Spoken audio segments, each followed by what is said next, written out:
Yang kami hormati Bapak Kepala Dinas Tenaga Kerja Kabupaten Jember, yang kebetulan pada pagi hari ini beliau masih ada acara di Pendopo, rakor dengan Bapak Bupati, para eselon 2, sehingga dalam kesempatan ini diwakilkan kepada pelaksana harian Kepala Bidang Hubungan Industrial dan Syarat Kerja Dinas Tenaga Kabupaten Jember, Pak Rian. Selamat pagi Pak Rian. Para Pagi Mas Kosim. pun atas kehadirannya. Selamat pagi juga kami sampaikan kepada para narasumber kita. Yang pertama saya sapa dulu Dr. Aris Haryanto, SKMH. Selamat pagi Bapak, matur nuwun sudah bergabung di Zoom. Selamat pagi Mas Kosim, selamat pagi Bapak dan Ibu peserta kegiatan sharing pagi ini. Semoga semuanya sehat. Beliau Pak Aris ini karena kalau katanya pepatah kan tidak kenal maka tidak sayang, sehingga izinkan saya sekalian menyampaikan profil beliau. Beliau adalah dosen di Fakultas Hukum Universitas Jember. Kompetensi keilmuan beliau adalah di bidang ketenagakerjaan, meraih gelar sarjana hukum di Fakultas Hukum Universitas Brawijaya pada tahun 1992. Ketiga gelarnya S1 hingga S3 diperoleh dengan predikat cum laude. Jadi luar biasa beliau ini. Terus kemudian pengalaman pengajaran di bidang hukum antara lain di Universitas Kebangsaan dan Malaya University, Malaysia. Terus kemudian di Thammasat University Thailand, Erasmus University Belanda, Waseda University Jepang, Prancis, dan Jerman. Kegiatan lain di samping sebagai kolumnis media massa dengan kapasitas sebagai akademisi telah mengumpulkan beberapa buku. Yang pertama adalah Melawan Hukum tahun 2023, Hukum Ketenagakerjaan, Makna Kesusilaan, Perjanjian Kerja 2016, Problema Hukum Ketenagakerjaan 2020, Dialektika Teks dan dari Konteks 2019, Mediasi Hubungan Industrial 2021, Pengembangan Ilmu Hukum Berbasis Religius Science dengan pendekatan profetik ditulis bersama. Nggak bisa, tapi nggak bisa. Nah, yang berikutnya kami sapa juga pemateri berikutnya adalah Dr. Andes Imam, Magister Manajemen. Selamat pagi Pak Imam, kebetulan beliau hadir di Disnaker di sebelah saya ini. Selamat pagi Mas Kosim. Assalamualaikum warahmatullahi wabarakatuh. Waalaikumsalam warahmatullahi wabarakatuh. Pak Imam ini lahir di Sumeneb tanggal 17 Desember tahun 1962. Jabatan sekarang adalah Direktur Utama PT Dian Argo Pro Perkasa Jember. Jabatan organisasi sampai tahun 2024, satu sebagai Sekjen GPP Jatim, Apindo sebagai Ketua Bidang, di Dekopi, Dewan Kopi Nasional, Ketua Bidang 1, Sekjen Basnas Jatim, UPZ GPP Jatim. Terus kemudian WK GPP Willy 3 Jember, pengurus ISMI Orda Jember, anggota DPK 3 periode di Jember sampai sekarang ya Pak ya. Jadi itu profil pemateri kita. Terus kemudian yang kami banggakan dan kami hormati para wakil dari perusahaan yang ada di lingkungan pemerintah Kabupaten Jember. Izinkan kami menyampaikan penghargaan dan terima kasih yang sebesar-besarnya karena undangan mendadak baru di-share kemarin, namun Bapak Ibu cukup masih meluangkan waktunya untuk sekedar mengikuti kegiatan kami, terutama di sosialisasi peraturan ketenagakerjaan. Ini merupakan penghargaan yang luar biasa dari Bapak Ibu sekalian kepada kami. Mudah-mudahan ini awal bagi kita dalam membangun harmonisasi hubungan industrial antara pekerja, terus kemudian perusahaan dan pemerintah Kabupaten Jember khususnya. Baik Bapak Ibu, mengawali mari kita buka acara ini dengan bacaan basmalah bersama. Bismillahirrahmanirrahim.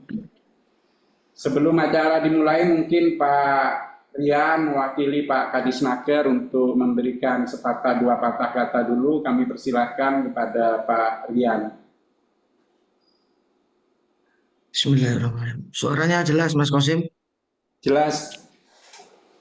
Mohon izin Bapak Ibu, kami mewakili pimpinan karena hari ini pimpinan ada rapat di pendopo terkait serapan anggaran. Jadi pagi hari ini kami diutus untuk mewakili membuka acara forum grup diskusi tentang sosialisasi peraturan perundang-undangan. Bismillahirrahmanirrahim. Izin Bapak Ibu kami bacakan sambutan dari pimpinan kami. Assalamualaikum warahmatullahi wabarakatuh. Selamat pagi, salam sejahtera. Yang kami hormati Bapak Dr. Aris Haryanto, Bapak Dr. Andes Imam selaku pemateri atau narasumber, dan juga segenap hadirin peserta forum grup diskusi terkait sosialisasi kepatuhan peraturan perundang-undangan. Alhamdulillah, puji syukur kehadirat Allah Subhanahu wa taala, Tuhan yang Maha Esa, karena atas rahmat nikmat pagi hari ini kita dapat bertemu dalam suasana Zoom dalam rangka pembukaan kegiatan sosialisasi kepatuhan peraturan perundang-undangan. Kami ucapkan selamat datang pada hadirin.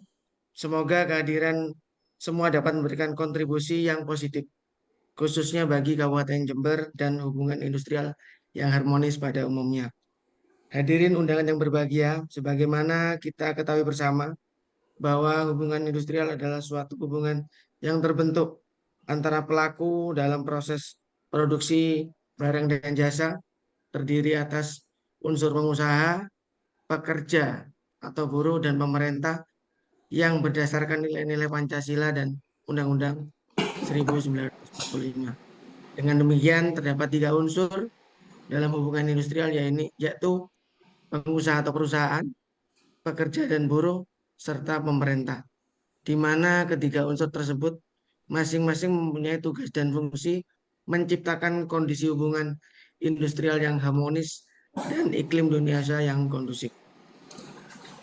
Pekerja merupakan perusahaan atau pengusaha yang sangat penting dalam proses produksi dalam rangka meningkatkan kesejahteraan pekerja dan buruh, menjamin kelangsungan perusahaan, dan meningkatkan kesejahteraan masyarakat Indonesia pada umumnya.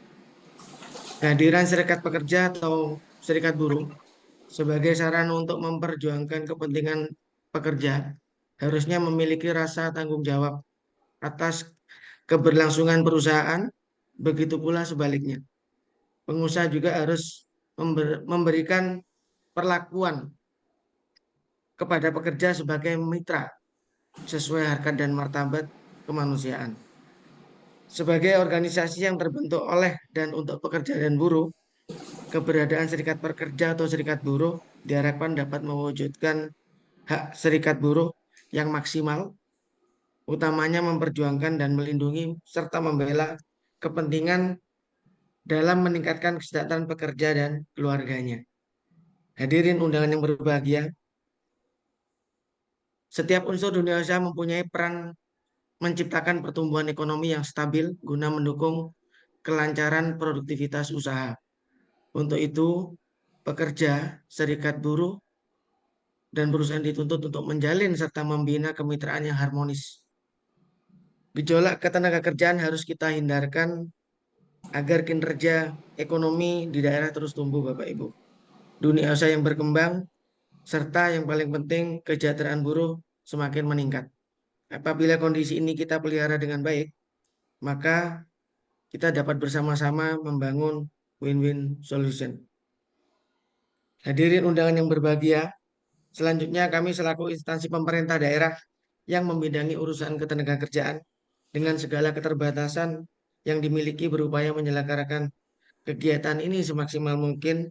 Semoga kegiatan ini dapat memberikan manfaat kemajuan positif bagi masyarakat hubungan industrial di Kabupaten Jember.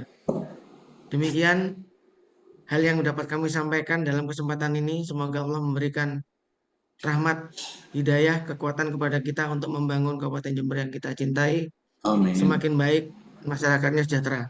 Terima kasih. Wassalamualaikum warahmatullahi wabarakatuh. Kepala Dinas Tenaga Kerja tertanda tangani Dr. Andes Suprihandoko, MM. Wassalamualaikum warahmatullahi wabarakatuh. Waalaikumsalam. Waalaikumsalam warahmatullahi wabarakatuh. Matur nuwun Pak Rian. Baik, yang memasuki materi yang pertama, kami persilahkan kepada Bapak Dr. Aris Haryanto, SHMH, untuk menyampaikan paparannya. Kami persilahkan.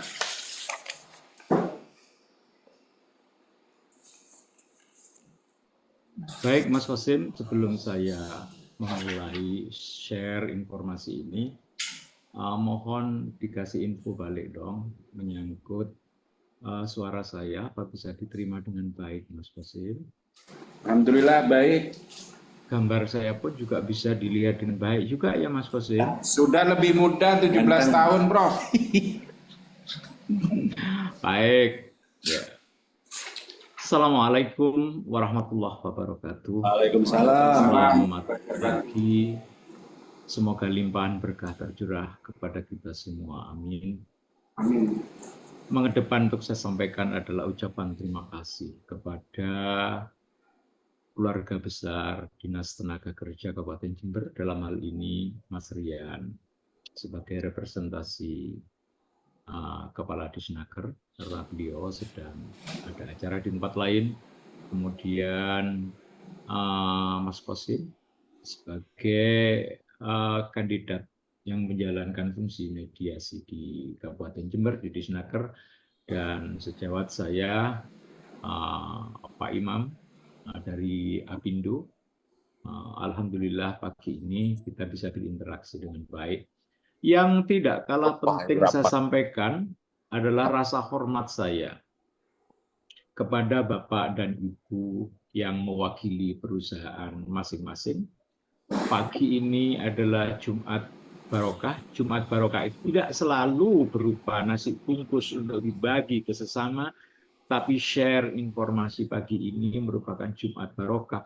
Barokah dalam rangka membangun nilai tambah pribadi para pimpinan perusahaan, barokah dalam rangka memberikan nilai tambah pendapatan dan ekonomi bagi perusahaan masing-masing.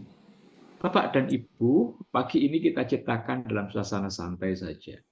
Anggap saja kita ngobrol dengan kopi di meja masing-masing, silahkan dinikmati. Saya tidak memberikan kuliah, kalau saya memberikan kuliah suasananya tegang dan sebagainya, kita ngobrol saja, ya, sehingga nanti pada saat tiba sesi diskusi, banyak hal yang bisa kita diskusikan. Sepanjang saya bisa menjawab, dan semua itu saya berharap setelah acara ini berlangsung, maka ada oleh-oleh yang paling tidak memberikan kontribusi kepada tata kelola hubungan kerja di perusahaan masing-masing. Itu mukadimah saya, Bapak dan Ibu. Mari kita ciptakan suasana yang rileks dan santai.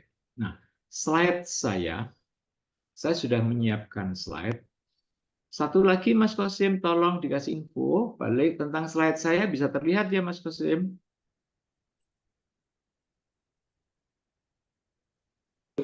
Bisa ya? Belum. Terlihat. Oke. Saya banyak keterbatasan di bidang IT, Bapak dan Ibu. Padet. Bentar. Saya share ulang.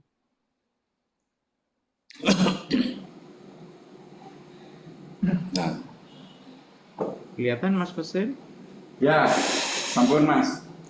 Oke. Saya gerakkan ke slide kedua. Berubah Mas Qasim? Ya. Ya, slide kedua ini ya. Kelihatan ya Mas Qasim? Kelihatan. Oke. Nah, pada saat trouble saya tengah memberikan informasi, tolong langsung diingatkan. Sekarang slide pertama. Slide pertama ya Mas Qasim. Ya. Baik, Bapak dan Ibu, materi yang hendak saya sampaikan pagi ini menyangkut tentang membangun budaya taat hukum dalam hubungan kerja. Rumus berpikir orang hukum itu Bapak dan Ibu, sebelum yang bersangkutan memberikan materi lebih jauh, sebelum kita memahami isinya, sebelum kita berkomentar, sebelum kita menjawab satu gugatan, sebelum kita berdiskusi di dalam perdebatan, maka rumus berpikir yang pertama adalah pahami dulu tema dari apa yang hendak disampaikan.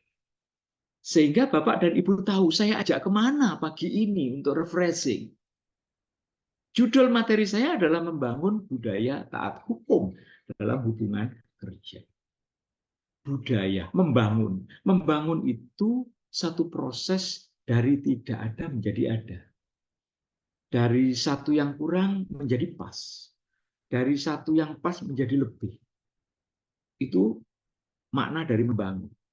Budaya adalah kebiasaan yang berlangsung terus-menerus, sehingga jika hal itu tidak dilakukan, maka seolah-olah hilang satu kebutuhan. Itu budaya. Taat, 4 kata taat. Enak diucapkan, tapi tidak mudah dilakukan.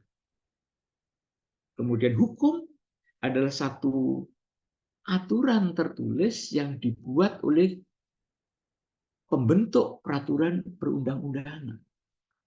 Hubungan kerja adalah hubungan antara pengusaha dengan pekerja garis miring buruh.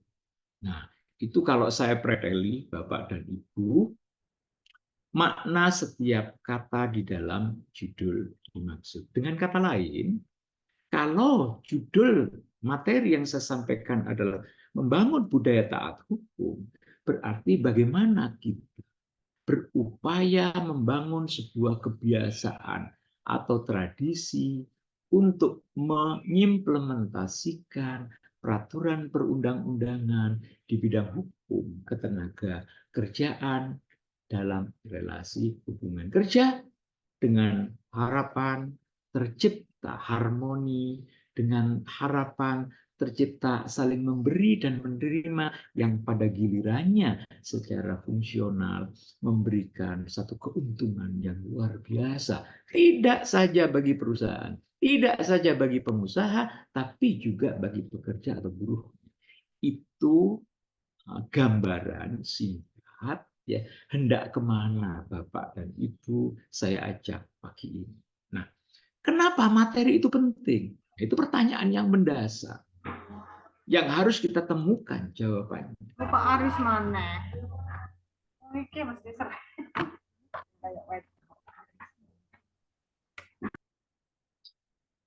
Oke, saya lanjutkan. Kontrol Mas Qasim, slide kedua ya Mas Qasim. Halo? Halo? Iya Pak. Sudah Slide kedua ya? Betul. Oke, jangan beranjak Mas Qasim untuk kontrol saya ya. Ya, kenapa materi itu penting? Saya berikan. Pertama, karena perkembangan teknologi, karena digitalisasi. Sekarang sedemikian mudahnya siapapun, baik dalam relasi hubungan kerja, baik pekerja maupun orang di luar hubungan kerja, memviralkan segala kejadian yang ada di dalam perusahaan kita. Kondisi perusahaan kita aman-aman saja, kadang-kadang dipotret, kemudian dipotret, di-cut, kemudian dibuat cerita, realitas buatan, yang pada akhirnya perusahaan kita mendapatkan citra negatif.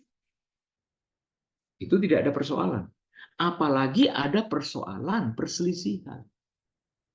Jangan sampai persoalan perselisihan itu sepele, tapi justru terekspos di luar dengan dramatisasi cerita, habis perusahaan. Namun jangan kecil hati. Sepanjang kita on the track menurut aturan hukum, maka semuanya akan running well, semuanya akan berjalan lancar. Jadi kenapa itu penting? Supaya ada unsur kehati-hatian, ada kecermatan, fokus bagi kita pimpinan perusahaan, ya, untuk mengantisipasi terjadinya perselisihan melalui satu wahana yang namanya taat hukum, taat aturan.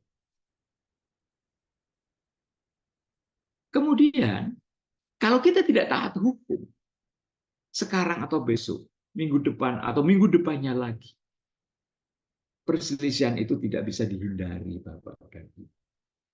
Kalau perselisihan itu terjadi, diakui atau tidak, maka fokus atau konsentrasi perusahaan akan berkurang. Konsentrasi perusahaan akan berkurang, tentu memberikan akibat kurangnya energi untuk mengoptimalkan tata kelola perusahaan. Merugi lagi. Yang ketiga, kenapa taat pada aturan itu penting? Pada saat kita kesandung perselisihan dan terekspos, tentu membangun satu stigma, pandangan bahwa perusahaan A, perusahaan B, perusahaan C pernah terjadi, bla bla bla bla, pernah terjadi ya, eksploitasi terhadap pekerja atau buruh, pernah terjadi tidak membayar upah buruhnya, pernah terjadi, itu jadi stigma dan yang pada akhirnya menjadikan perusahaan kita tidak sehat di mata publik.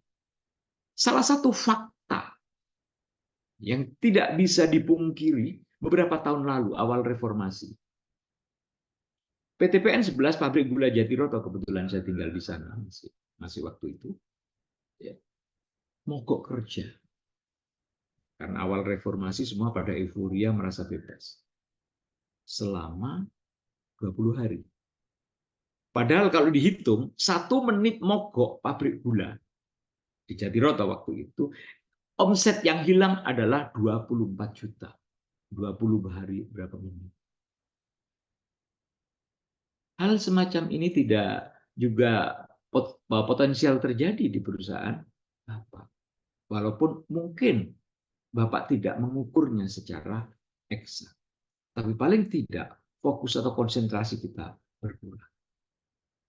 Karena itu sekali lagi saya tekankan, taat hukum merupakan budaya yang dibutuhkan. Bapak Ibu yang berbahagia, silakan nikmati kopi di meja masing-masing dan kue yang ada. Kita rileks saja. Ya. Kemudian saya menyebutkan tadi bahwa hubungan kerja terjadi di perusahaan masing-masing.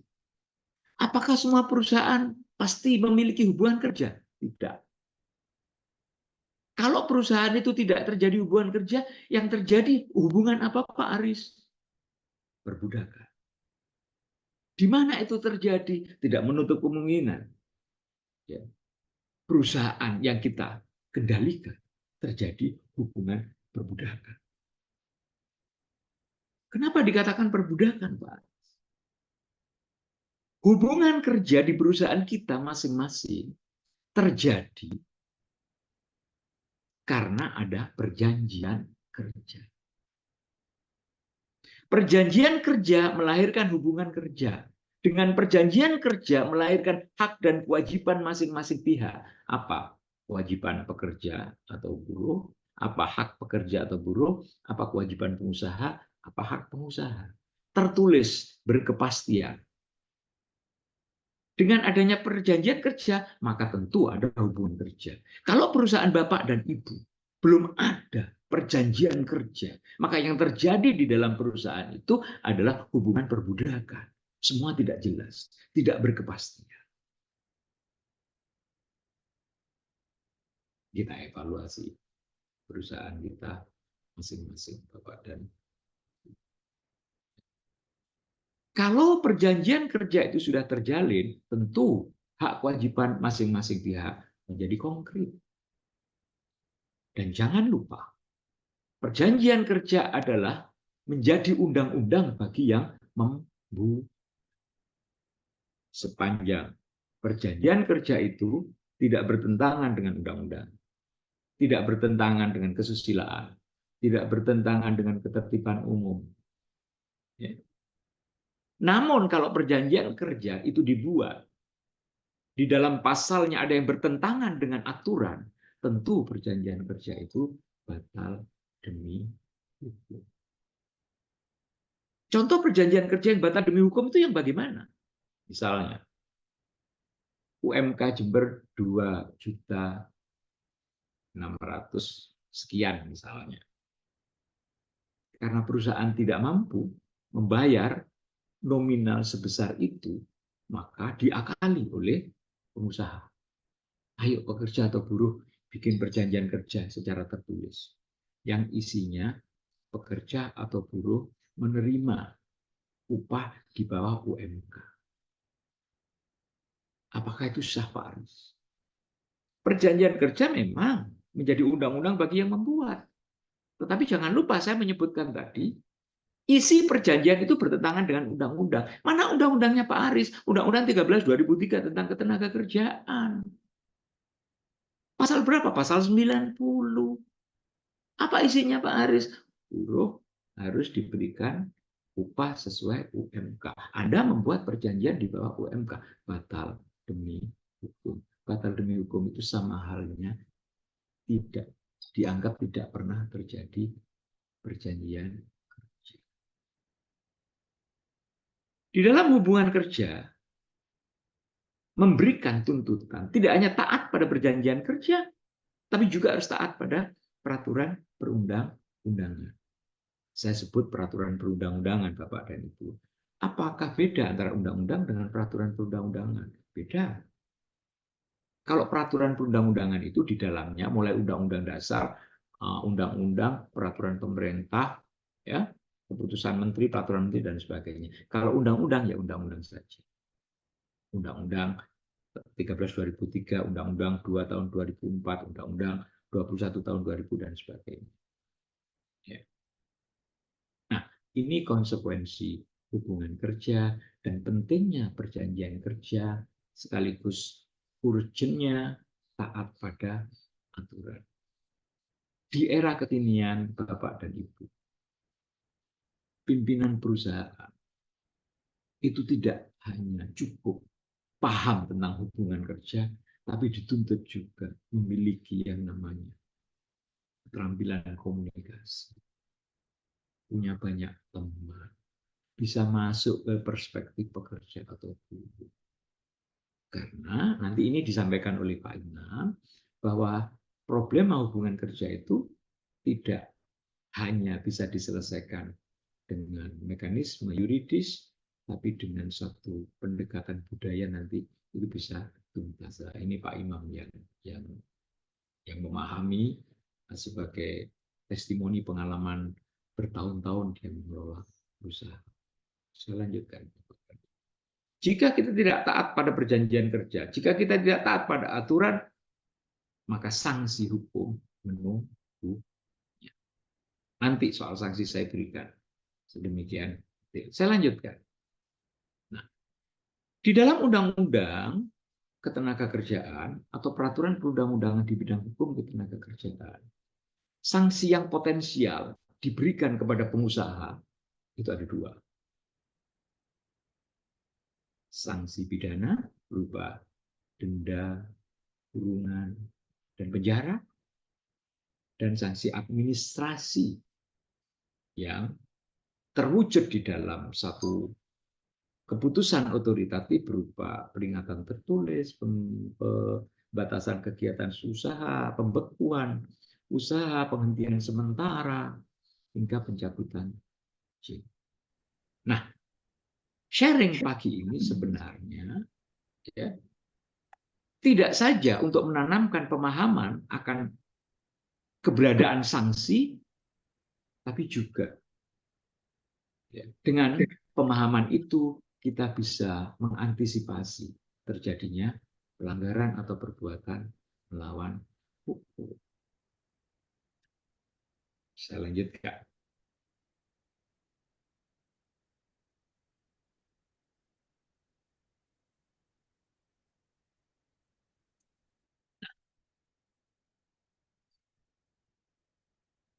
Pak Aris, sejauh mana keberadaan peraturan perundang-undangan itu?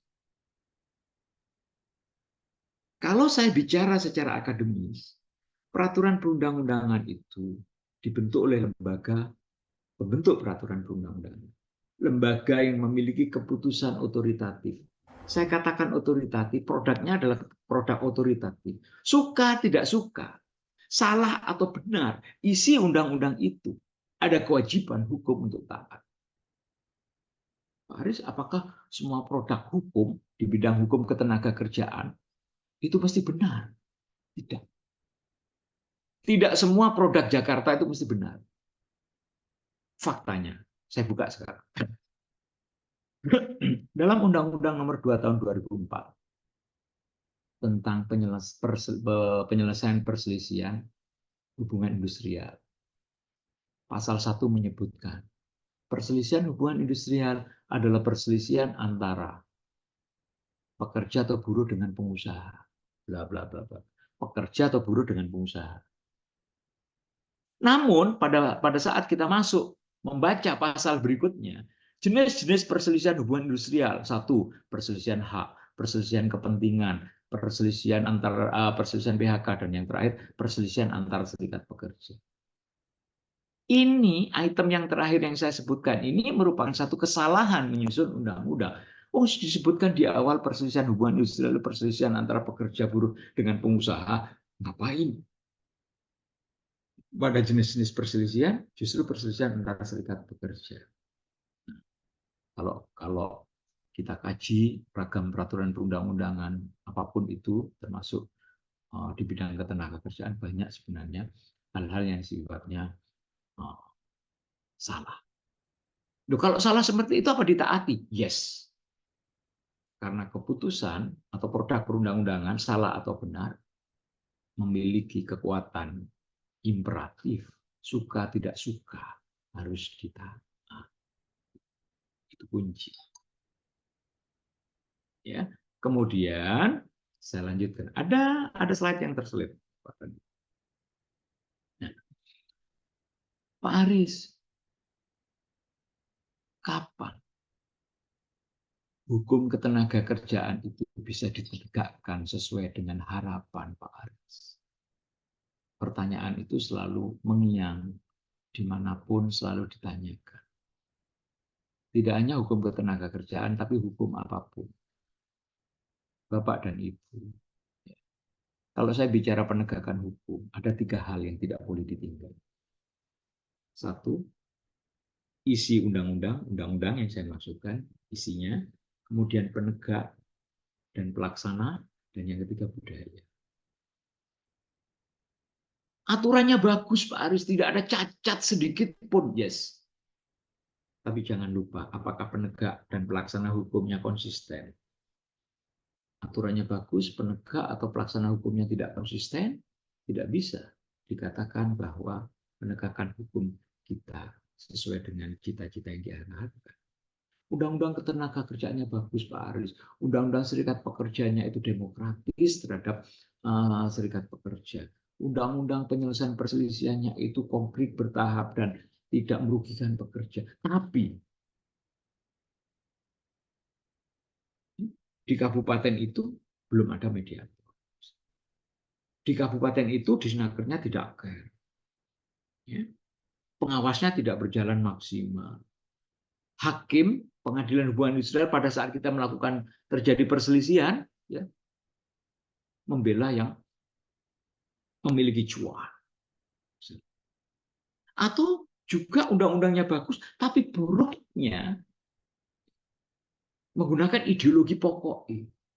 Sepokoknya mogok, pokoknya oleh THR, pokoknya sedemikian.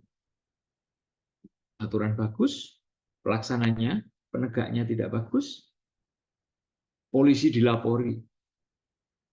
Pak polisi, ada kejahatan pengupahan di perusahaan A, B, C. tidak menindaklanjuti. Penegak dan pelaksana hukumnya tidak konsisten pun juga penegakan hukum tidak maksimal. Aturannya bagus, penegak pelaksananya bagus juga, tapi budayanya buruh masih kardi, pengusaha masih saenake dewe, pun juga akan berjalan timpang. Nah, kita bisa evaluasi di Jember ini, Bapak dan Ibu. Apakah semua unsur itu terpenuhi? Kalau belum terpenuhi, semoga dengan kegiatan sharing semacam ini, maka upaya penegakan hukum yang maksimal di bidang hukum ketenagakerjaan bisa terrealisasi. Saya lanjutkan. Nah, pimpinan perusahaan dimanapun, jimat yang harus lekat dan dibawa kemanapun, ya, dan harus ada di meja Bapak dan Ibu, harus ada di chat-chat sebagai file Bapak dan Ibu sebagai pimpinan perusahaan adalah Undang-Undang 13/2003. Harus punya. Undang-Undang nomor 2 tahun 2004 tentang penyelesaian perselisihan industrial. Undang-Undang 21 tahun 2000 tentang serikat pekerja harus punya. Plus undang-undang yang terbaru, Undang-Undang 6 2003 harus punya di meja Bapak masing-masing. Sehingga ada pengaduan, ada case apapun, kita tinggal buka saja. Itu jimatnya. Nah, sekarang saya memberikan contoh-contoh fakta hukum dalam peraturan perundang-undangan yang sering terjadi dan Bapak Ibu sebagai pimpinan perusahaan lalai. Sehingga pada akhirnya potensial kejerat pidana. Kalau kita buka Undang-Undang 21 tahun 2000 Bapak dan Ibu.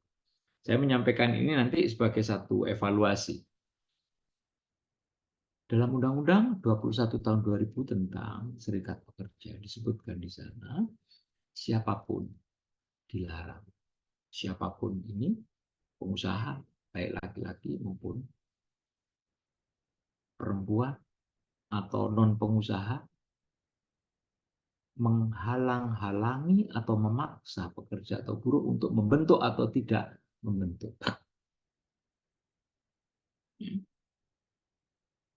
Ada satu perusahaan, tidak sadar Bapak dan Ibu dengan berbagai pertimbangan sebagai pimpinan perusahaan, menghalangi rencana pekerja atau buruh untuk mendirikan serikat pekerja atau serikat buruh. Atau pekerja atau buruh ya didorong untuk mendirikan serikat pekerja atau serikat buruh padahal pekerja atau buruhnya tidak mau. Menjadi pengurus atau tidak menjadi pengurus, menjadi anggota atau tidak menjadi anggota, dan atau menjalankan atau tidak menjalankan kegiatan serikat pekerja tersebut dengan cara Bapak-bapak kadang-kadang bagi pimpinan perusahaan melihat pekerja atau buruh yang aktif di serikat pekerja atau serikat buruh, satu, memposisikan mereka sebagai musuh, kadang juga sebaliknya, mengakomodir mereka untuk diberikan kenyamanan yang luar biasa dengan promosi-promosi pangkat. Atau juga mengancam PHK, menurunkan jabatannya, melakukan trik atau intimidasi supaya pekerja atau buruh itu tidak kerasan, atau Bapak dan Ibu melakukan kampanye, melakukan sosialisasi di bawah tanah bahwa tidak usah, tidak perlu kita ada serikat pekerja atau serikat buruh. Kalau itu terbukti, maka Bapak dan Ibu akan kejerat pidana. Sanksinya ya, paling singkat 1 tahun penjara, paling lama 5 tahun penjara, dan denda 100 hingga 500 juta. Itu soal pendirian serikat pekerja. Biarkan Bapak dan Ibu di perusahaan panjenengan ada serikat pekerja.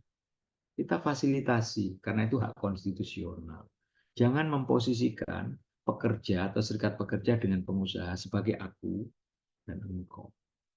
Tapi kita. Pekerja atau buruh, karakter psikologisnya sebenarnya ya, didengarkan, disentuh psikologisnya. dijalui tolong. Selesai sebenarnya. Tapi tidak semua pengusaha memiliki kepala dingin dan pemahaman terhadap karakter pekerja atau buruh yang ada. Sehingga yang terjadi terus tabrakan. Kemudian saya lanjutkan Bapak dan Ibu. Itu soal serikat pekerja. Ada juga perlindungan upah. Saya tadi sudah menyinggung di awal. Undang-undang kita tidak memberikan ruang toleransi apakah perusahaan yang kita punya itu habis COVID, terseok-seok, omset hilang atau tidak. Perusahaan, aturan kita tidak mentoleransi seperti itu. Pasal 90 hingga detik ini belum dicabut, walaupun ada undang-undang tentang cipta kerja. Pasal 90 memerintahkan pekerja atau buruh wajib diberikan upah sesuai UMK. Kalau Bapak dan Ibu tidak mewujudkan itu, ya, maka lapas di pojok alun-alun itu syarat dengan pengusaha karena masuk kejahatan pengupahan.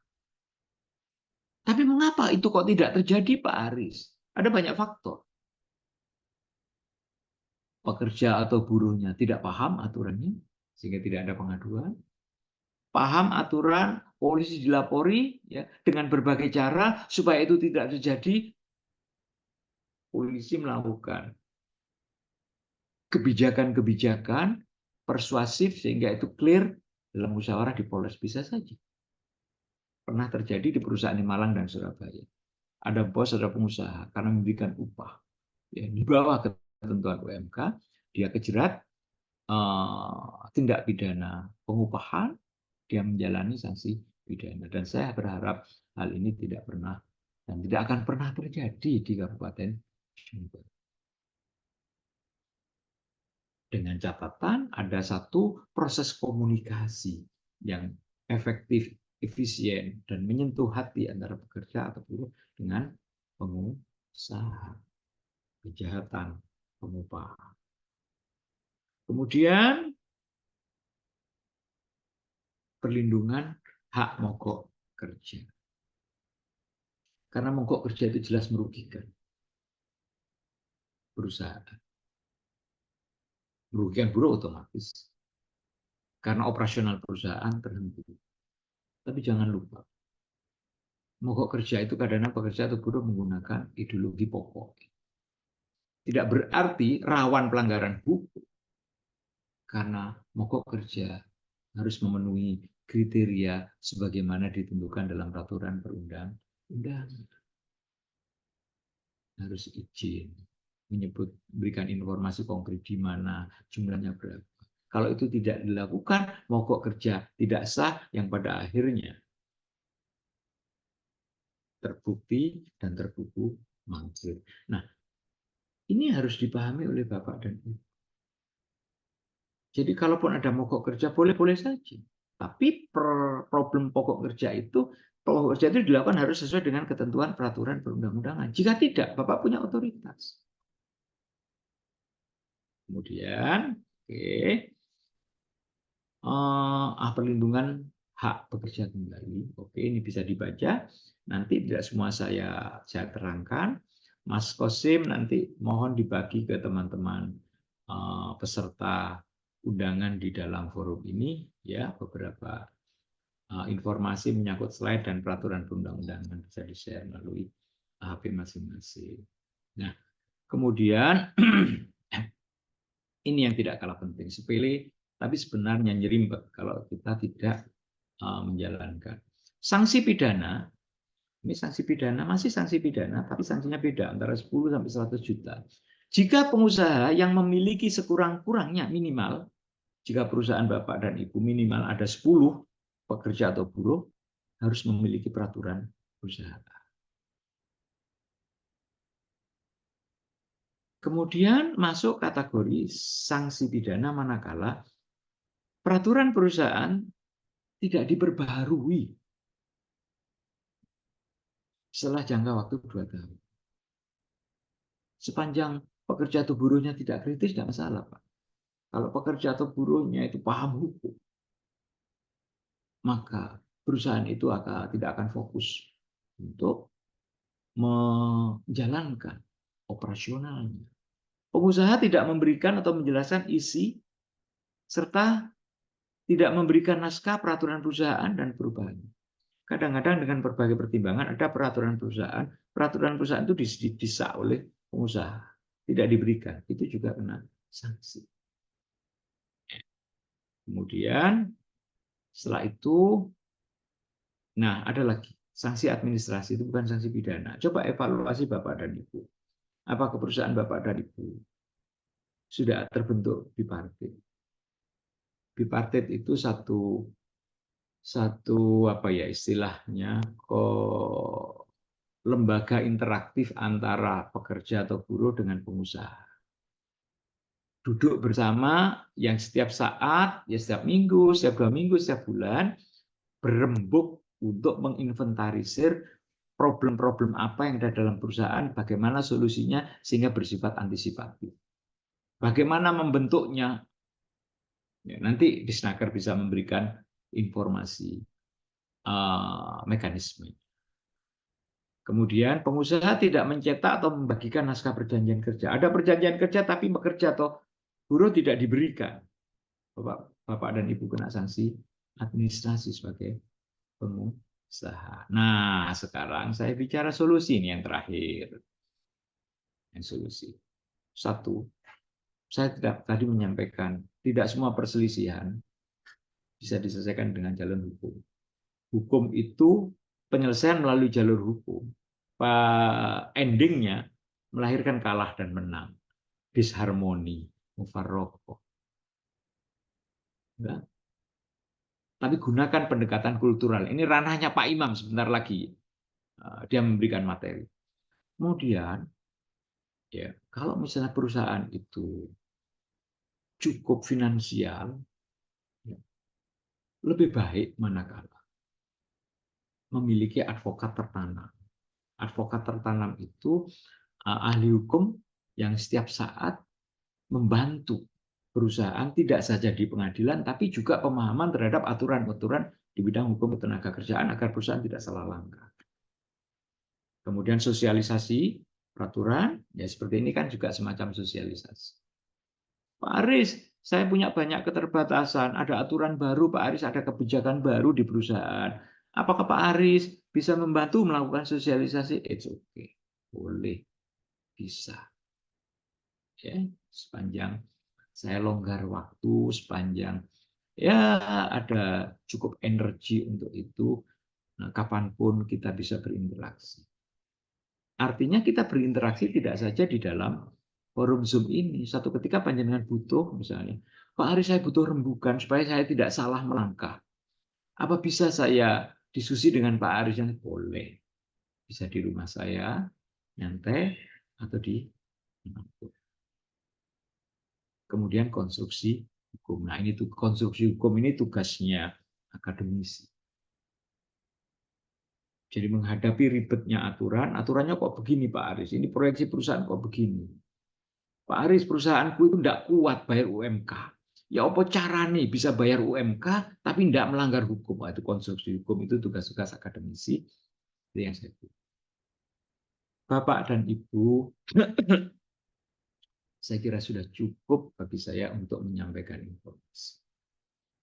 Kalau Bapak terlalu lama saya posisikan untuk mendengarkan jenuh, mulai nikmati kopinya, ya. Saya kembalikan waktu kepada Skosim. Nanti sepanjang ada pertanyaan saya inventarisir, saya jawab ya sesuai dengan apa yang kita butuhkan. Sehat selalu Bapak dan Ibu, dengan segala kerendahan hati. Saya mohon maaf sebesar-besarnya. Terima kasih Mas Kosim, saya kembalikan.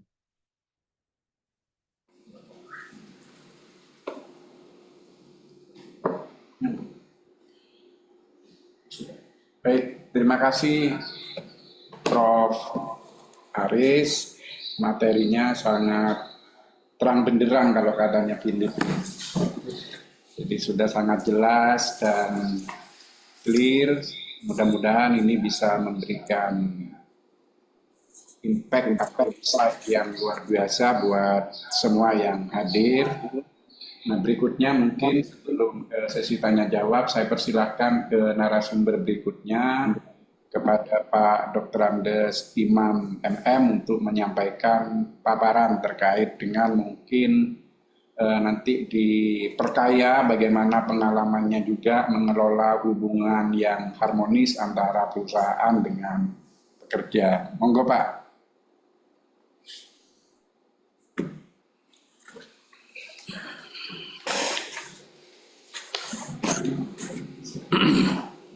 Terima kasih Pak Kosim yang sudah memberikan waktu. Assalamualaikum warahmatullahi wabarakatuh.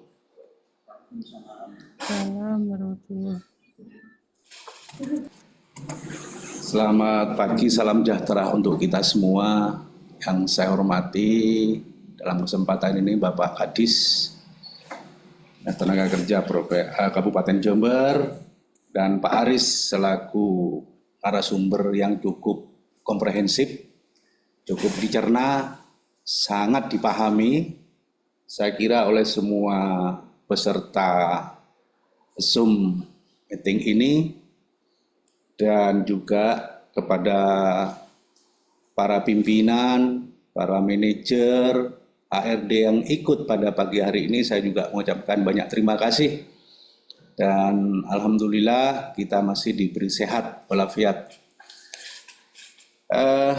Di mana kita perlu ketahui bahwa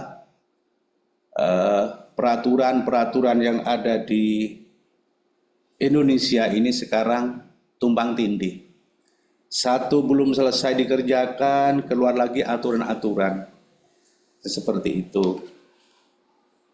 Lebih-lebih dalam ketenaga kerjaan yang belakangan ini gaduh.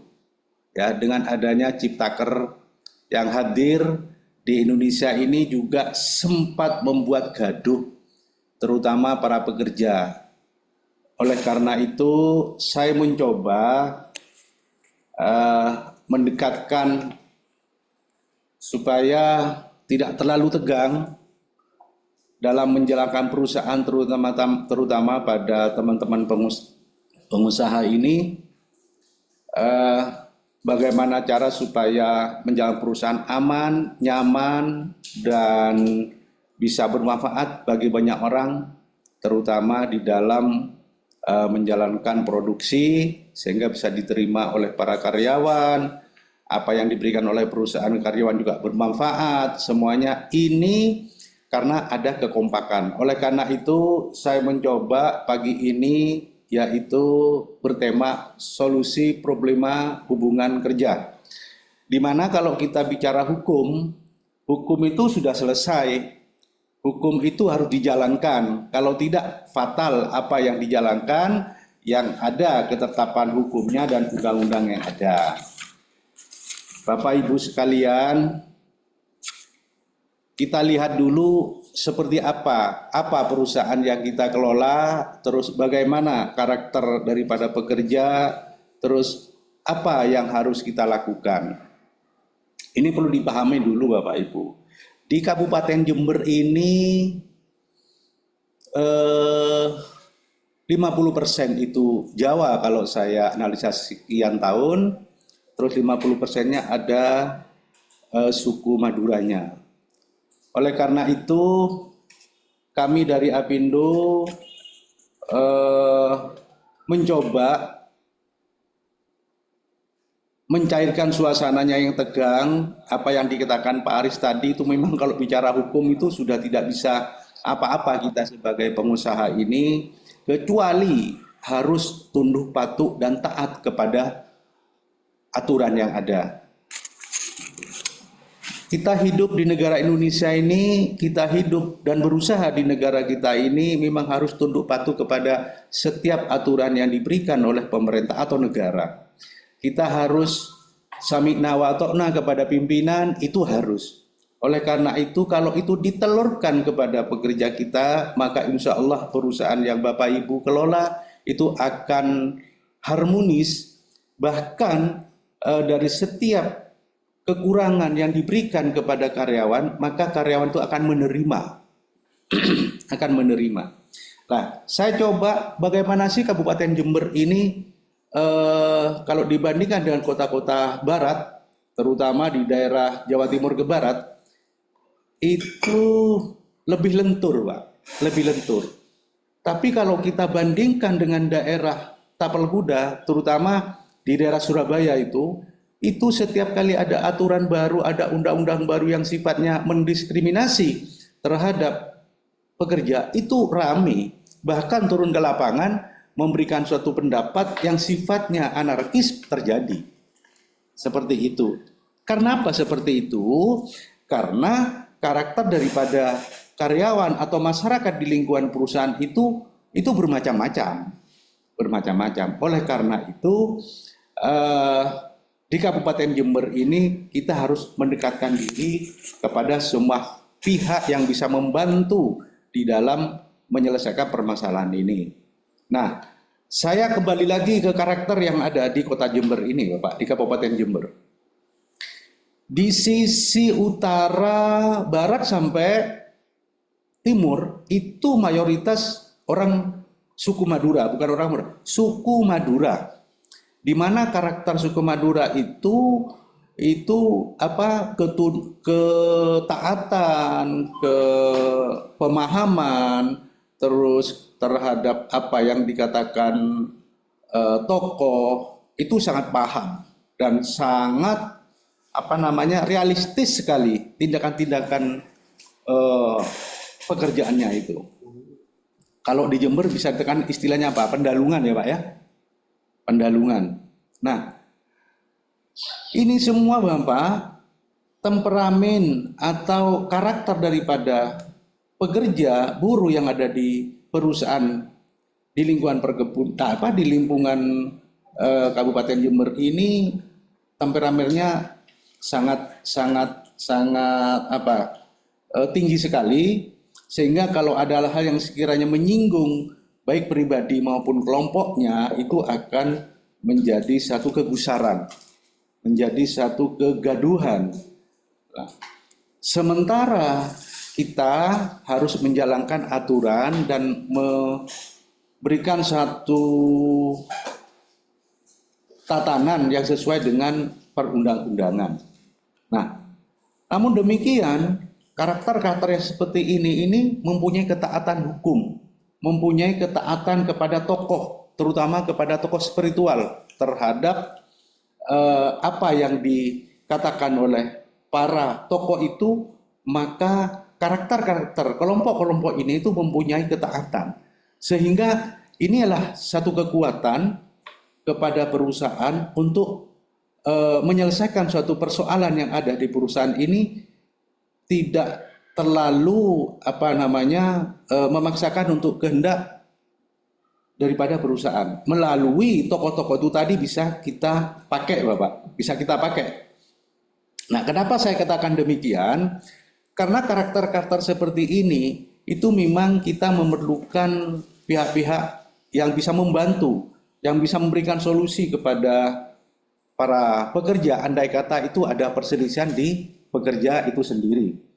Nah, pengambilan keputusan untuk sementara ini memang kita ini harus hati-hati karena beririsan dengan aturan yang ada, terutama Undang-Undang nomor 13 tahun 2003 tentang ketenagakerjaan. Itu harus hati-hati memang, karena semua apa yang dikatakan pemateri sebelumnya itu ada sanksi. Bagaimana supaya perjalanan perusahaan kita ini tidak fatal demi hukum. Lalu bagaimana cara menyelesaikan problem-problem tadi itu? Kita harus membungkus satu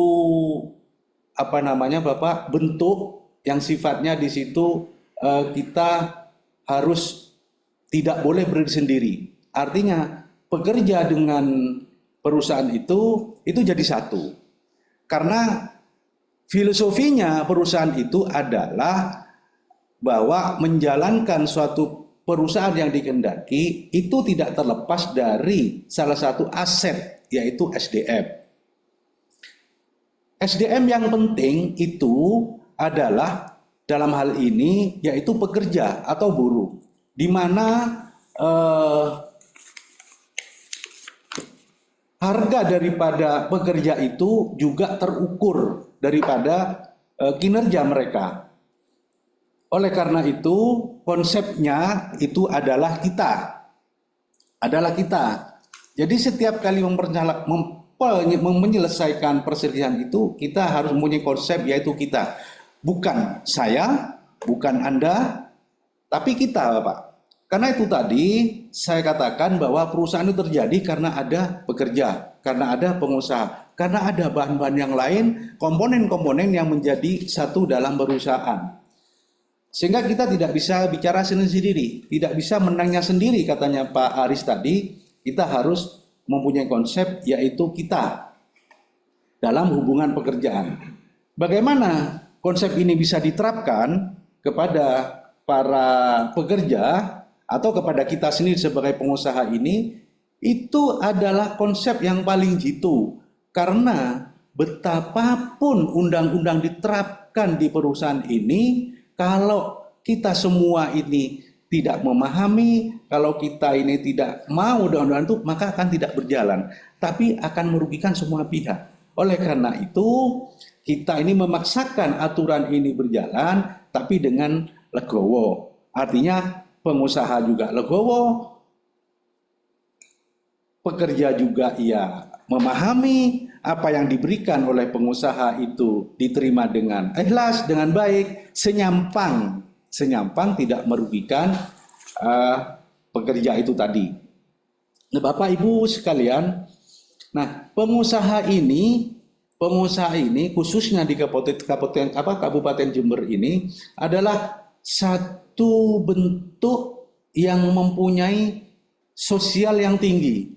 Kenapa? Selain dituntut dengan dasar hukum yang jelas, salah satu contoh harus mengeluarkan CSR, harus membagikan sedikit keuntungan daripada hasil produksinya itu, terutama pajak, BNN dan sebagainya, yang tidak sedikit juga kita berikan. Tapi ternyata pemerintah itu sangat lentur sekali, Bapak.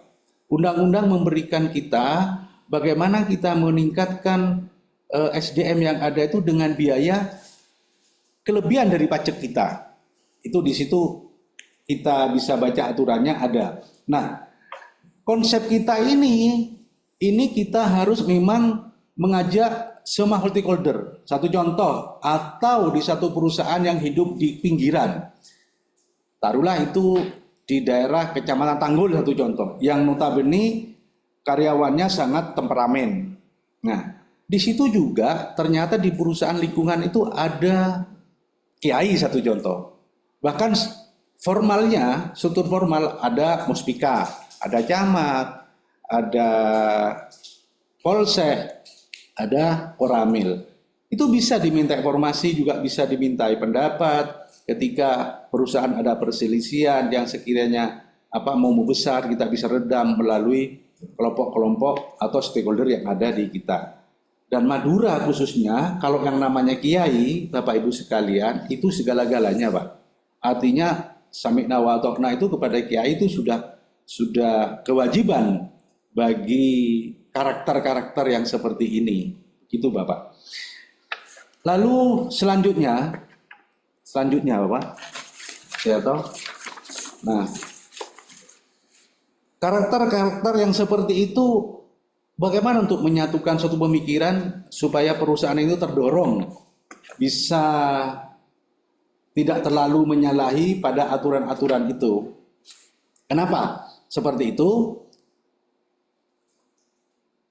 Ternyata selarasnya waktu ada pertumbuhan perekonomian, ada pertumbuhan aturan, ada penambahan undang-undang. Itu tumpang tindih, Bapak. Yang satu dilakukan tadi saya bilang di awal, satunya tumbuh. Sehingga kadang-kadang terutama pada pengusaha itu bingung memang ya Pak, bingung.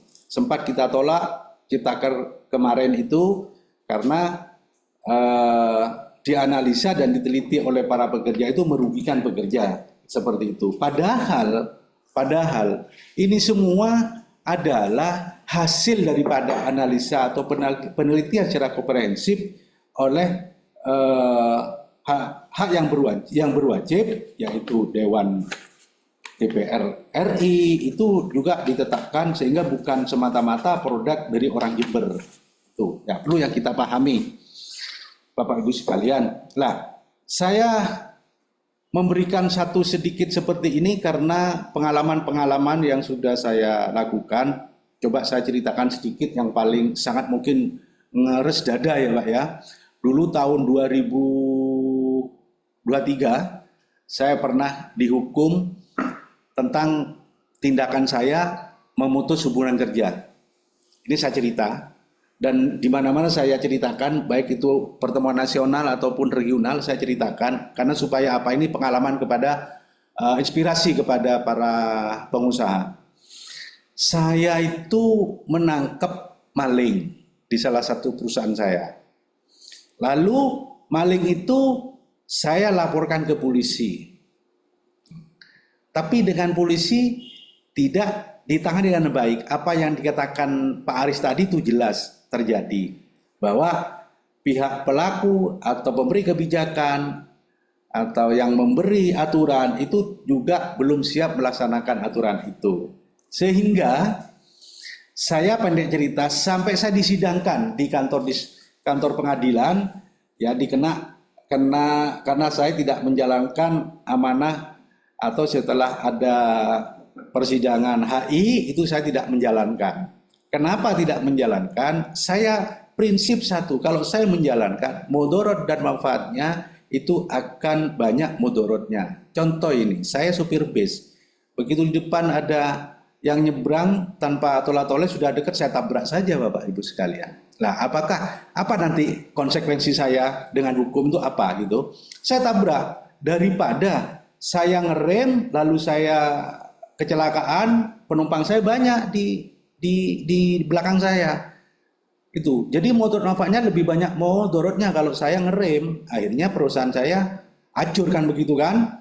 Akhirnya saya tabrak, tapi saya salah demi hukum. Artinya pengalaman ini bahwa apa yang sudah ditetapkan oleh negara, undang-undang itu segala-galanya. Kalau kita tidak, maka kita fatal demi hukum. Saya melaksanakan 6 bulan percobaan hukum ini di Jember Pak, 6 bulan percobaan. Jadi selama 6 bulan Pak Imam ini tidak bisa melaksanakan apa-apa, tidak bisa keras juga kepada karyawan. Terjadi lagi, saya mesti langsung masuk di dalam penjara. Tapi apa yang terjadi setelah saya lakukan seperti ini, manfaatnya banyak bagi kami di dalam perusahaan. Sehingga memang penyadaran dalam hukum itu penting. Penyadaran hukum, penyadaran tata kelola perusahaan itu penting. Kehukum kepada pemilik perusahaan, kesadaran dalam tata kelola perusahaan itu kepada juga karyawan. Itu sama-sama penting bagi kita. Oleh karena itu Bapak Ibu sekalian, maka bentuklah tripartit. Kita selalu melakukan musyawarah di bawah dalam rangka menjelaskan satu permasalahan ini. Kalau kita bicara undang-undang tadi Bapak, itu sudah selesai Pak. Kalau Bapak tidak melakukan itu, maka akan terjadi satu konsekuensi hukum. Itu sudah terjadi. Tapi kita akan bisa mensiasati. Saya tanya sekarang Bapak Ibu sekalian, persoalannya begini. Kalau seumpama pengusaha tidak bisa membayar dengan aturan UMK, ya toh, sekarang ini. Terus bagaimana tindak lanjutnya? Kalau Pak Aris bilang kalau itu dilakukan secara hukum betul, disanksi hukum betul, pengusaha banyak tidur di lapas di alun-alun itu, gitu. Tapi karena ada hati, karena ada kita tadi itu, maka kita bisa bicara, Bapak, bisa bicara. Kalau IU itu bisa menerima upah sekian di situ seperti ini, ayo kita kerja. Tapi kalau tidak, IU bagaimana kepada karyawan? Kebalikannya, Bapak. Tapi ada hal yang perlu kita kasih reward kepada pekerja itu. Kenapa? Karena pekerja itu adalah aset yang terpenting di dalam perusahaan. Nah, kalau saya lagi bicara tentang ketetapan hukum itu sudah pengusaha itu harus gulung tikar, Bapak. Gulung tikar. Nah, kejadian-kejadian yang terjadi juga itu lalu tidak akan pernah kiamat, Pak. Selama kita masih terbuka kepada mereka semua. Kita terbuka kepada mereka semua, kita bicara apa sih, bagaimana sih, terus apa solusinya kalau seperti ini, ajak bicara. Nah, tempatnya sudah ada jelas, tripartit itu. Ya, di mana di situ ada pemerintah hadir, ada pengusaha, ada wakil dari para pekerja. Rembuk di situ, rembuk. Insya Allah hal-hal seperti ini kita bisa melakukan, Bapak. Karena jujur aja, kalau saya lihat kantor Disnaker Jember ini sudah menjadi tempat atau wahana bermain, yaitu bagaimana Pak Kadis menerima semua laporan-laporan dari para pekerja yang ada. Posko sudah didirikan, pada waktu hari raya itu juga posko sudah ada, jadi sudah tidak sulit. Pengusaha pun seperti itu, kita harus terbuka. Tapi Bapak Ibu sekalian, kita tuntut mereka kualitas pekerjanya, kita tuntut mereka bagaimana pengabdian dan loyalitas kepada perusahaan, kita tuntut. Jadi sementara ini memang mereka itu menagih upah-upah yang sesuai dengan UMK yang ada. Saya tahu, Pak, Bapak Ibu sekalian, di Jember tuh masih banyak yang tidak melakukan itu. Lah, kalau sudah banyak dikatakan seperti itu, terus apa solusi kita? Kalau memang kita ini tidak bisa membayar, berarti mereka itu masih punya tepo seliro. Dengan begitu pekerja di Jember ini masih tatanan kewajaran, Pak. Karena kalau sudah seperti itu akan apa yang sudah diberikan katanya pekerja kepada perusahaan apa yang sudah saya berikan kepada pekerja. Itu Bapak Ibu sekalian. Nah, baik, saya kira itu saja Pak Osim dan teman-teman Bapak Ibu yang sejawat yang lagi ada di sini. Kita lebih baik kita diskusi supaya ada feedback, karena ini hanya sharing, Pak. Saya bukan menggurui juga. Dan ada saya beritahu juga ada 10 program unggulan Apindo yang perlu saya sampaikan juga. Bagi teman-teman atau perusahaan yang belum masuk jadi anggota Apindo, mari kita bergabung dan bagaimana sehingga kalau ada hal yang sekiranya kesulitan, bisa sekretariatnya tuh ada di Bandung Permai ya. Coba saya baca dulu 10 pokok unggulan, program pokok unggulan dari Apindo. Yang pertama, penguatan peran Apindo dalam kelembagaan hubungan industrial provinsi dan kabupaten kota agar berjalan optimal memperjuangkan kepentingan dunia usaha. Artinya ini kedua belah pihak, bukan hanya untuk pengusaha saja, Bapak. Lalu yang kedua, penambahan anggota Apindo di DPP dan DPK melalui kegiatan bisnis dan member gathering dengan topik-topik yang menyentuh langsung ke kebutuhan anggota, serta memperkenalkan Apindo pada dunia usaha sehingga perusahaan memahami perlunya menjadi anggota Apindo. Ya. Yang ketiga, peningkatan sinergi pusat, provinsi dan daerah kabupaten untuk mengoptimalkan peran serta fungsi Apindo di daerah. Dengan demikian, Apindo menjadi mitra bagi semua stakeholder agar tercipta kondisivitas perusahaan yang baik. Keempat, memberikan pengakuan kompetensi kepada pengelola SDM. Saya katakan tadi penting kan, SDM melalui sertifikasi BNSP dan berperan aktif dalam program pemagangan maupun vokasi untuk meningkatkan mutu SDM bagi anggota dan non-anggota Apindo. Yang nomor 5, membantu perusahaan meningkatkan produktivitas, pengembangan sistem manajemen yang lebih efektif dan efisien untuk meningkatkan profit perusahaan.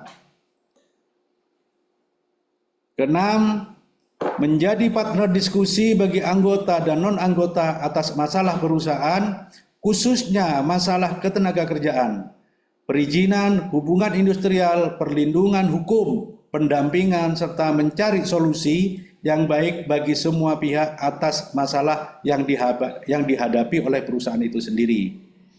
Ketujuh, menjadi mitra UMKM untuk memperkuat kelembagaan UMKM jejaring dengan permodalan, kualitas, serta penyerapan pemasaran produk dalam rangka meningkatkan omset penjualan bagi UMKM dan juga bertambahnya pangsa pasar dan kolaborasi UMKM dengan DPK.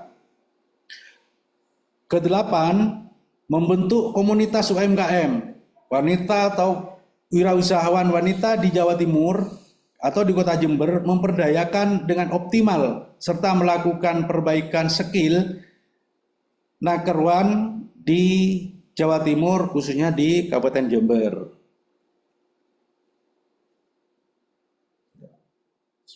9,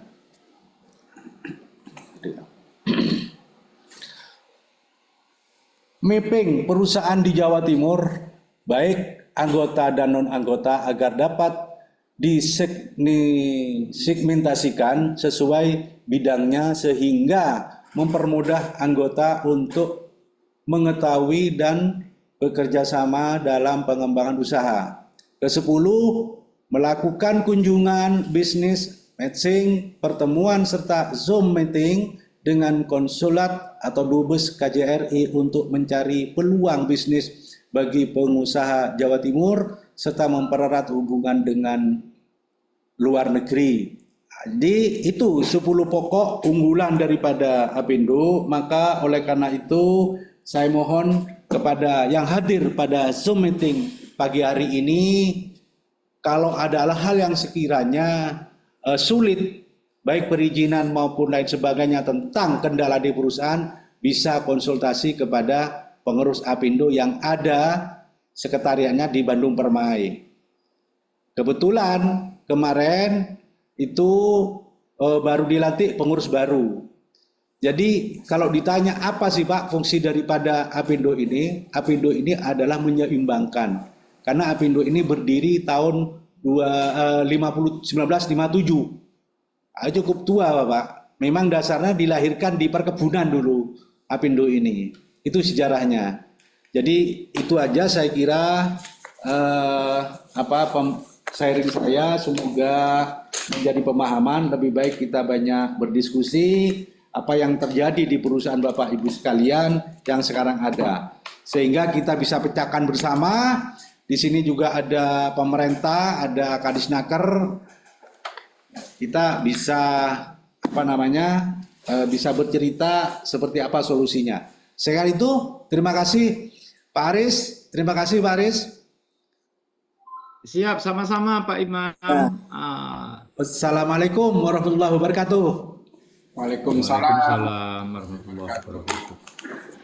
Matur nuwun atas pemaparannya Pak Imam, ceritanya ada yang pahit ya ternyata. Ada yang pahit. Tapi mudah-mudahan ini menjadi jamu buat semua audien yang hadir di sini, sehingga meskipun pahit perjalanannya Pak Imam ini, mudah-mudahan kita bisa ambil sebagai iktibar atau kita ambil hikmahnya sehingga tidak terjadi pada diri kita.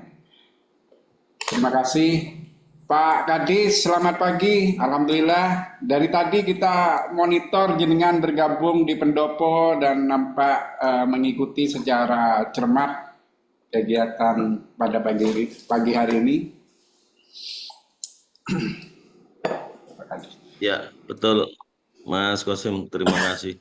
Mungkin sebelum ke sesi tanya jawab, barangkali ada yang ingin disampaikan Bapak. Sebelum masuk ke tanya jawab, saya pertama Assalamualaikum warahmatullahi wabarakatuh. Waalaikumsalam. Waalaikumsalam warahmatullahi wabarakatuh. Selamat pagi dan salam sejahtera untuk kita semua. Mudah-mudahan apa yang kita kerjakan pagi hari ini mendapatkan ridho dari Allah Subhanahu wa Ta'ala Amin, amin. dan menjadi pertanda baik bahwa kita akan menemukan solusi di setiap sumber persoalan apapun. Karena hari ini pakar hukum kita yang terhormat Prof. Aris Matur Sembah Nuwun, kami Sami-sami, walaupun sami-sami. sayup-sayup tadi sempat sambil mengikuti di Pendopo bersama Pak Bupati juga mengikuti Prof. Aris, luar biasa materinya. Dan ini merupakan salah satu permulaan, mudah-mudahan nanti kita terus akan lakukan itu sehingga cita-cita kami untuk bagaimana di Snaker ini membentuk tenaga kerja yang kompeten dan profesional, kemudian hubungan industrial yang harmonis, dan pada akhirnya kita akan menjadi geografis yang menjadi primadona oleh para pengusaha, para investor untuk berebut masuk ke Jember karena di Snaker beserta tripartitnya welcome ini sesuatu yang sangat luar biasa. Sekali lagi matur sembah nuwun Prof. Aris, tadi Sami-sami. pencerahannya sangat luar biasa dan saya sekilas mendapatkan ilmu-ilmu baru yang sangat luar biasa itu.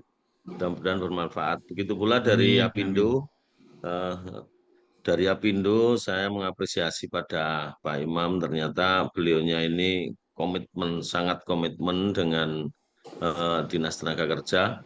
Yang menurut informasi bahwa beliau setelah pengukuhan Apindo itu mau meninggalkan Jember, tapi ternyata Alhamdulillah setelah disonding sama Mas Kosim, beliaunya berkenan untuk hadir di tengah-tengah kita. Mudah-mudahan hari ini kita ketemu tripartit dalam kondisi yang sehat walafiat. Mudah-mudahan bisa mengawal Jember ke depan menjadi lebih luar biasa. Dan momentum ini kami ingin untuk bisa dilanjutkan barangkali secara periodik nanti Mas Qasim untuk menjadwalkan. Jadi tidak hanya pakar hukum ketenagakerjaan saja, tetapi nanti ada pakar ekonominya juga kita beri kesempatan, kemudian juga teman-teman yang tergabung di serikat pekerja juga harus kita minta untuk menyampaikan di forum yang seperti ini. Selanjutnya yang sangat saya hormati, saya banggakan para HRD atau pimpinan perusahaan yang berkenan hadir pagi hari ini. Mudah-mudahan semuanya dalam lindungan Allah Subhanahu wa taala, Tuhan yang Maha Kuasa, sehat walafiat dan bisnisnya mudah-mudahan lancar, tidak ada kendala dan mudah-mudahan pula hubungan industrialnya dikuatkan dengan LKS bipartit. Mudah-mudahan tidak sampai ke permukaan yang lebih luas, tapi semoga dengan bipartit dan regulasi yang tadi sudah diterangkan oleh Prof. Faris yang sangat luar biasa itu, mudah-mudahan nanti bisa menjawab tantangan masa depan tentang kesulitan-kesulitan kita untuk bagaimana mengatur keseimbangan di antara kita. Ini luar biasa. Jadi ada istilah-istilah yang sangat luar biasa tadi disampaikan pada Pak Imam itu bahwa bukan aku, bukan kamu, tapi yang ada adalah kita. Nah, kalau ini kita sudah masuk dalam satu konteks menyepakati bahwa eksistensi ini adalah eksistensi kita, maka kita rujukannya ke kitabnya Mas Qasim nanti. Di kitabnya Mas Qasim itu kalau tidak salah ada di surat Al-Anfal itu kalimatnya fa'fu anhum wastaghfir lahum wasyawirhum fil amri. Lah itu kalau udah para bosnya, HRD-nya, manajernya, Apindonya, kemudian pakar hukum dan pakar ekonominya udah berembuk, berunding, nanti insya Allah akan ada solusi yang terbaik. Bapak Ibu yang sangat saya hormati, sekali lagi saya menyampaikan permohonan maaf yang tiada terhingga karena tidak bisa bergabung dari awal. Ada dadakan juga tadi rapat evaluasi serapan anggaran APBD. Dan Alhamdulillah saya bisa mengikuti dua-duanya. Kemudian kami juga menyampaikan permohonan maaf barangkali situasi ini mengganggu eksistensi Bapak Ibu semua baik administrasi secara personal maupun secara institusional sebagai HRD di perusahaan, tentunya waktu ini sangat berharga sekali. Oleh karena itu, saya menyampaikan terima kasih yang tiada terhingga. Selanjutnya, monggo saya persilahkan sambil saya bekerja di sini untuk mengikuti jalannya diskusi. Kalau ada hal-hal yang perlu ditanyakan kepada Dinas Tenaga Kerja, sedang berbuat apa dan lain sebagainya, kami siap untuk memfasilitasi. Dan satu hal, terutama kepada Apindo, para pengusaha di Jember yang memiliki kewajiban setor pajak penghasilan bruto, ini ternyata kami sudah mendapat petunjuk terkait dengan super tax deduction. Super tax deduction ini misalnya bisnisnya Pak Imam misalnya harus setor pajak bruto kepada kantor pajak sebesar 1 miliar, tetapi Pak Imam ini menyelenggarakan pelatihan menghabiskan 100 juta, maka nanti setor pajaknya akan diadakan pengurangan sampai 200% dari total yang dihabiskan. Nah, harapan kami ke depan setiap perusahaan itu memiliki kesempatan untuk itu. Karena apa? Karena kami tidak ingin sebetulnya perusahaan itu menggaji karyawan yang belajar bekerja.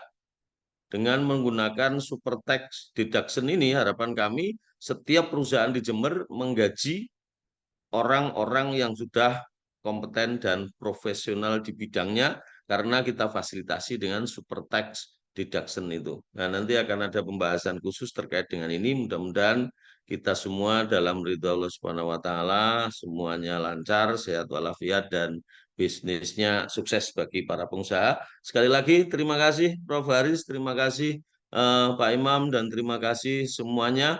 Saya mohon izin untuk undur diri tapi kami tetap terkoneksi dengan Zoom meeting ini.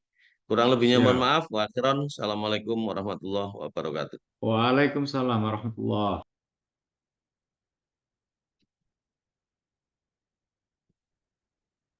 Jember menjadi pelengkap nutrisi diskusi pada hari ini sebagaimana yang disampaikan oleh pemateri-pemateri sebelumnya. Baik Bapak Ibu, monggo yang ingin mengajukan pertanyaan baik kepada Kadisnaker, terus kemudian kepada Prof. Aris, dan kepada Pak Dirut, Pak Imam, monggo kami persilahkan. Silakan raise hand atau bisa langsung chat di chat roomnya.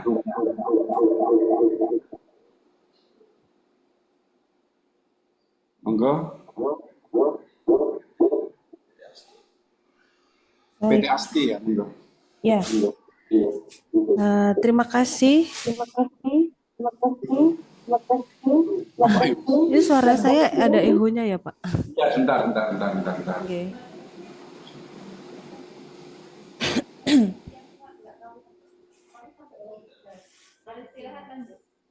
Boleh dicoba, Bu? Iya, selamat pagi. Sudah dengar ya, Pak? Ya, dengar. Iya. Terima kasih atas kesempatannya. Saya ingin bertanya kepada Prof. Aris tentang materi yang tadi disampaikan.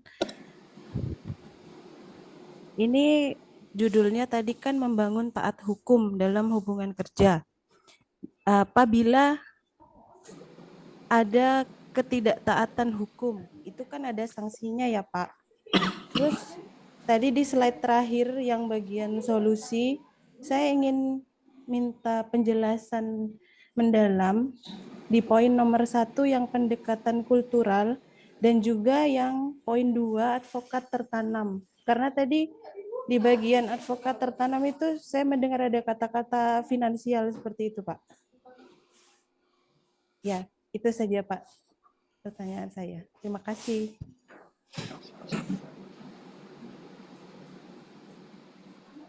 Baik, mungkin ada penanya yang lain? Kalau tidak ada, saya persilahkan dulu aja Prof. Aris untuk memberikan jawaban atas pertanyaan dari PT Asti, Bapak. Monggo.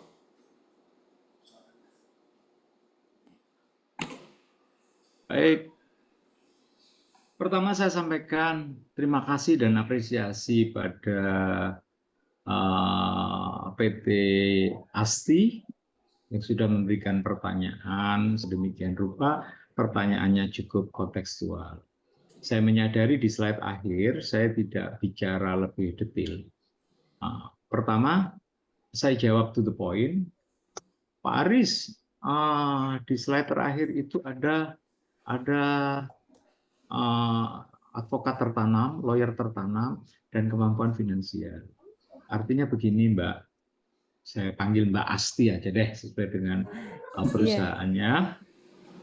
Mbak Asti, ya, perusahaan manapun, dimanapun, selalu berpikir tercipta ketenangan perusahaan.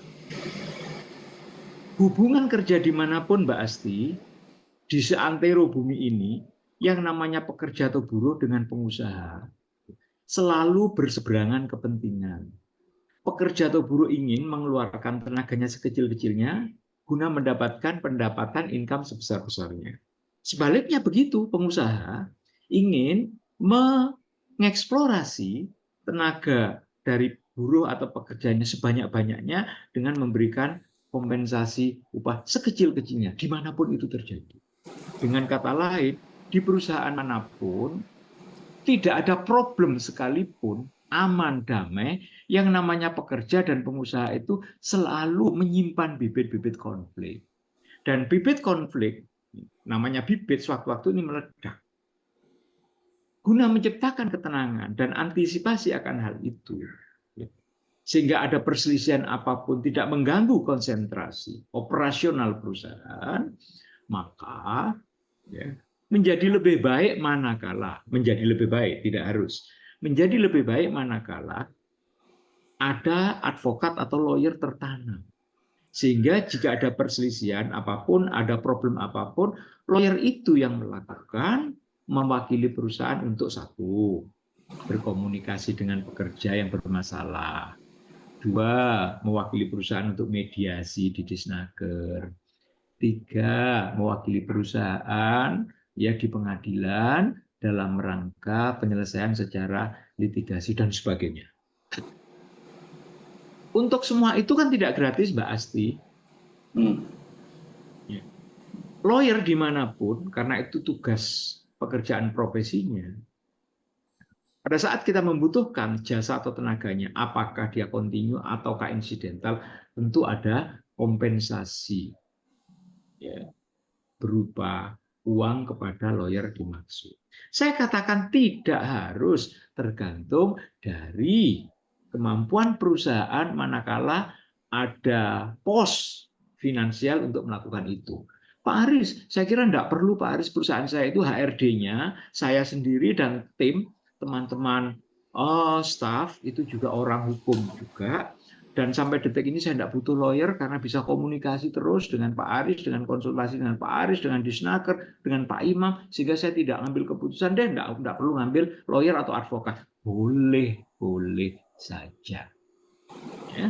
Intinya penggunaan advokat atas pertimbangan efisiensi dan efektivitas komunikasi jika ada problem dan ada kompensasi finansial untuk tugas profesi. Kalau menggunakan Pak Aris kan tidak butuh kompensasi seperti lawyer. Tapi tidak menolak manakala jari Mas Kosim kalau ya, diberikan ini Pak Aris rokoknya, jadi tidak menolak begitu. Ya. Itu kesepakatan kami dengan Pak Imam. Jangan merekrut dana apapun. Perusahaan-perusahaan adalah mitra kita. Tapi jangan menolak rezeki kalau beri rokok misalnya. Kalau kita tolak sakit hati dan kita berdosa. Katanya Pak Imam begitu. Betul. Itu ya Mbak Asti.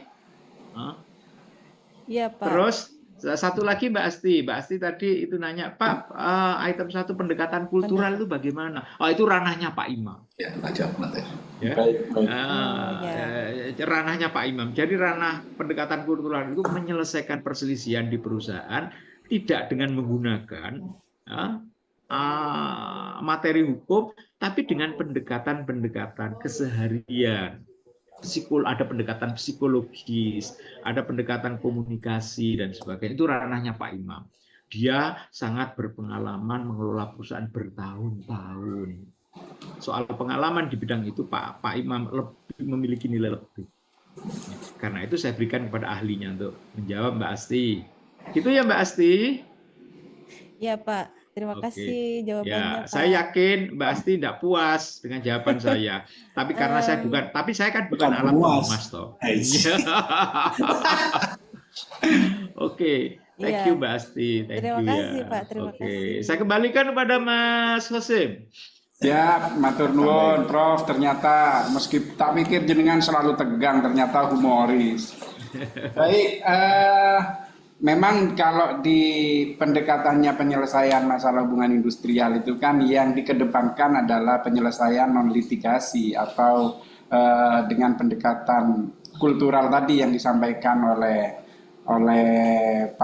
Prof. Aris. Sehingga mungkin Pak Imam ini punya pengalaman yang cukup banyak tentang proses penyelesaian hubungan industrial itu yang melalui non litigasi atau penyelesaian melalui mediasi bipartit. Monggo Pak, saya persilakan. Oke, terima kasih Mbak siapa tadi dari Mbak PT Asti, Mbak PT Asti. Mbak Rosi Pak. Mbak Rosi, oh, maaf, Iya. maaf. Ya, Tadi soalnya grogi Pak, enggak sempat perkenalan.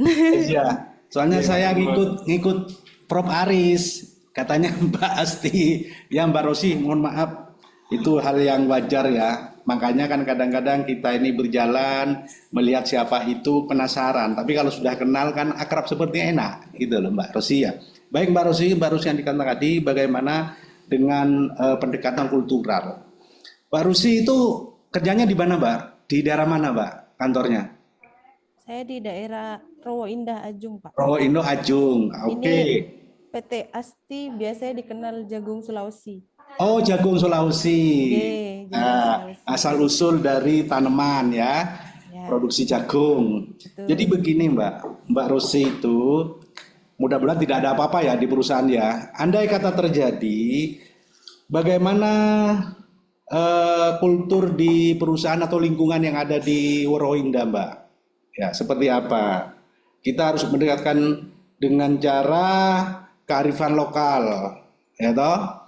Saya kira tokoh daripada pekerja di sana itu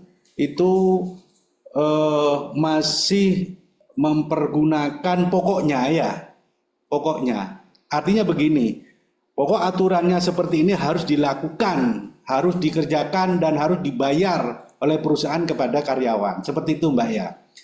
Nah, Mbak Asti, ketika ada sesuatu hal yang perlu diselesaikan itu tidak menutup hanya pada tugasnya kepada Mbak Asti saja.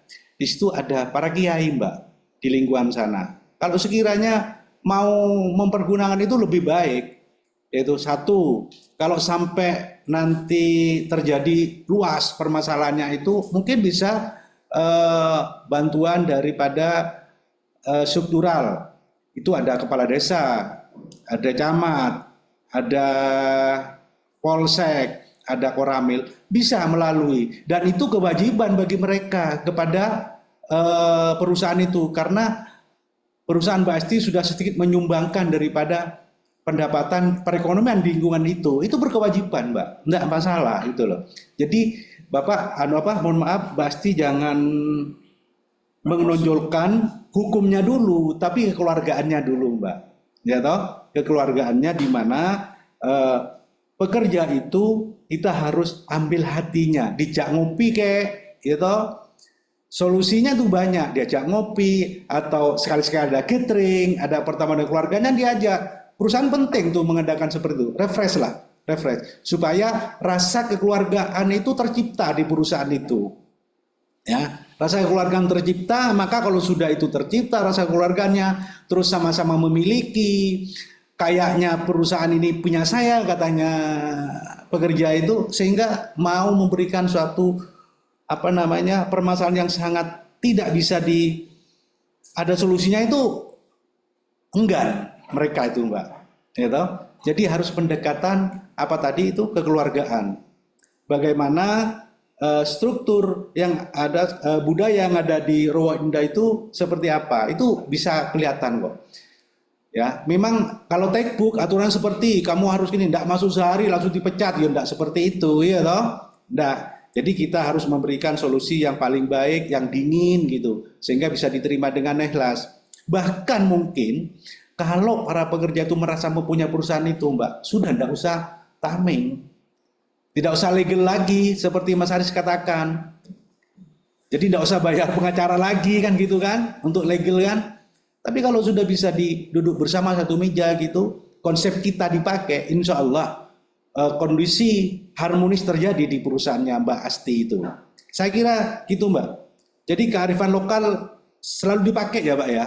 Kearifan lokal itu penting untuk menciptakan suasananya yang harmoni di dalam perusahaan itu sendiri. Terima kasih.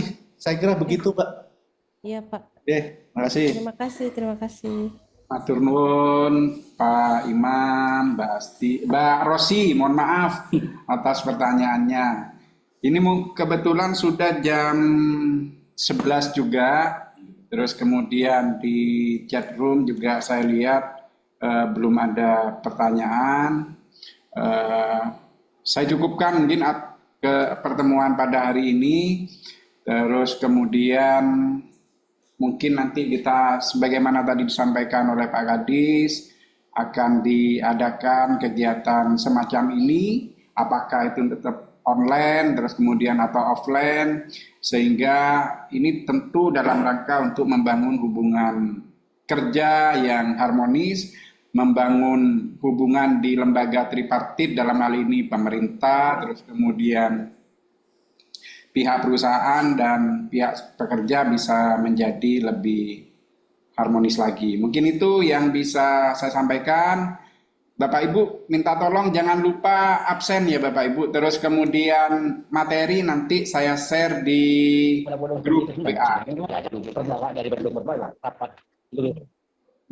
Mungkin itu yang bisa kami sampaikan pada kesempatan hari ini. Sebelum kami tutup, izinkan kami menyampaikan terima kasih yang setinggi-tingginya kepada Prof. Aris, terus kemudian kepada Pak Imam dan seluruh hadirin yang sudah proaktif mengikuti kegiatan ini dengan seksama. Mudah-mudahan ini bisa bermanfaat bagi kita semua. Amin. Saya juga menyampaikan terima kasih, mohon maaf lupa kepada tim operator dari Dinas Komunikasi dan Informatika Kabupaten Jember yang sudah mensupport acara ini, jauh-jauh hadir ke sini untuk menyiapkan Zoom meeting sehingga bisa terlaksana dengan baik.